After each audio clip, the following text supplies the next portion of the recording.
Hello. And for those of you who've joined me on previous lives today, welcome back. And if this is your first one, welcome. Of course, today is World Introvert Day, 2nd of Jan, and we know that Felicitas Hayne chose the perfect day for World Introvert Day because it's the day our lives start to go back to normal. And every year, and this year is no different, I run something special for the introverts. Tonight we have a webinar around finding your wholesome resilience. But this year I decided that actually we needed something else, which was to help some of those who are not introverts to understand us better. Because most populations are about 50% of us identify as introverts. So we're everywhere. We're in every workplace, we're in every family, we're in every society. So it's about time that we understood each other better. So these short sessions today are where I'm answering questions that have been asked of me, either personally or during courses or in chats, etc. And the one that we're focusing on this time round is that, why do some of those quiet people hold back? Why don't they join in with the banter, with the fun? Why don't they let loose? Why don't they enjoy themselves?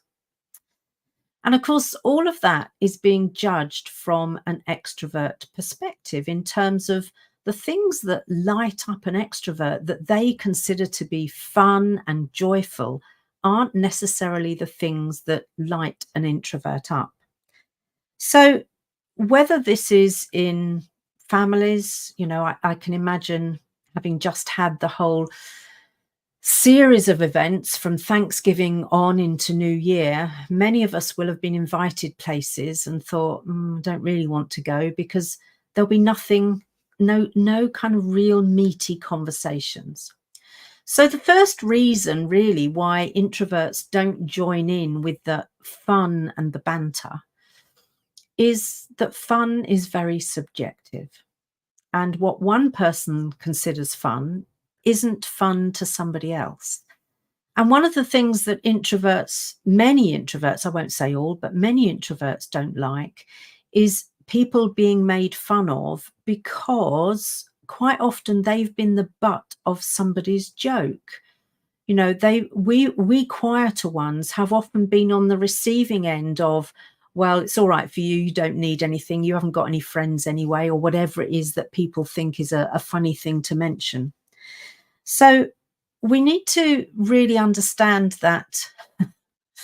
Yeah, Sebastian's just put an important point up here, which is that feel deflated joining in and pretend bantering when my social capacity is next to none, and the bullying. Yeah, absolutely. So we have to go kind of strip this right back to basics, really, in terms of what is it that makes an introvert, what makes an extrovert, how are they different? And an introvert is already overstimulated mentally. The functional neuroimaging studies show that actually we are already kind of at the top almost of our capacity just by being in society, by being in the workplace. So when there's other stuff going on that other people think is funny, so when I'm trying to work and there's chit chat going on and jokes being made at somebody's expense, all that's doing is taking my focus away from what I'm trying to do and further draining my emotional and mental batteries.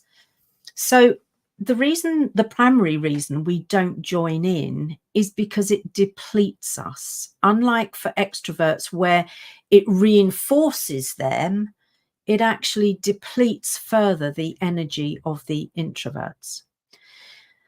Yeah, only have 14 personalities using their brain in my head. Yeah, absolutely. And we all have sub-personalities. Some of us have taken the time to get to know them, others haven't. And it's a very useful exercise. And one thing that I do with clients when we're working on programs together is we'll get to know the really important ones with you. So your inner critic, your inner advocate, your inner rebel, all of those all of those are really useful ones for you to get to know. So we really need to be thinking about when we've got introverts in our world, in our community, rather than labeling their withdrawal behavior as being bad or something wrong, what we need to do is understand it from the perspective of, okay, they're withdrawing because they need to recharge, or they need to hold on to what little charge they have left in their battery, ready to do the next work, attend the next meeting, whatever it is they have to do. You'll have heard many introverts talk about the fact that, we don't like small talk. That superficial kind of, what did you do at the weekend? How did you get here? That sort of stuff. And flourishing introverts recognize that there are many generative conversations, those conversations we really crave, just the other side of the small talk. So one of the things that we do need to do is learn how to small talk, but steer it so that it gets to be more meaningful.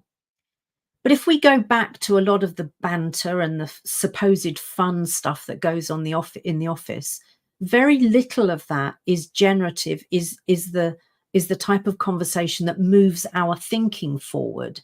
It just seems to be a bit kind of gossipy and a bit superficial and nothing that really lights us up.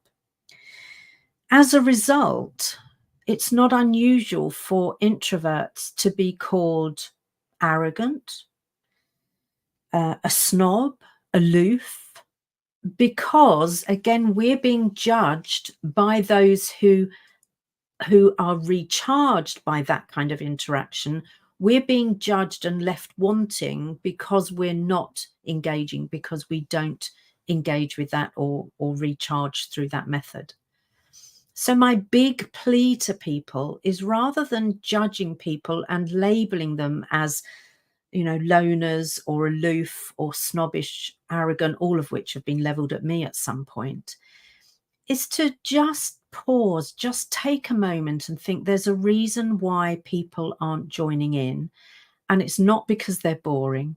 It's not because they're not fun, but it may well be because what's going on at the moment isn't fun to them. Remember, fun is subjective, and we really need to respect our differences when it comes to that. So that's pretty much what I want to say in answer to that question about, why don't people join in with the fun and banter? It's because it's not fun to everyone. And in a moment, what we're going to be doing is starting to really think about, so how do we let people know that it's not fun for us? One of the ways we do that is through boundaries. And that's why it's always a topic that's covered on my courses, is how to put in place and hold firm on our boundaries. But it's also important to think about it in terms of remaining resilient. And it's why this evening at 8 o'clock London time, I'm running a webinar that's about finding your wholesome resilience. That actually is the foundation piece for many other resilient techniques that you may have covered. And the reason that we really need to focus on this is because too many organizations have actually turned resilience into almost a weapon against us. They've weaponized it, in that if you can't take everything I throw at you, then you're not resilient. Actually, that's not what we're talking about in organizations where they know they have a duty of care. So team, is there anything else that I need to be aware of, that I need to respond to before closing this particular chat down and starting to think about the next one coming up at 5? Just checking. No, all done. Perfect. In that case, I will be back here once more at 5 o'clock. And what I'm going to be doing is just trawling through the comments and suggestions that have been made, the other questions that have been asked. And I may just answer one of those at 5 o'clock this evening on my next live, or I may answer a little cluster of them. So I do hope you'll join me at 5. And remember the webinar tonight at 8 p.m. Please register, even if you can't be there live, because you will get access to a replay. But that's all for now. Thank you for joining me, and I hope to see you at 5.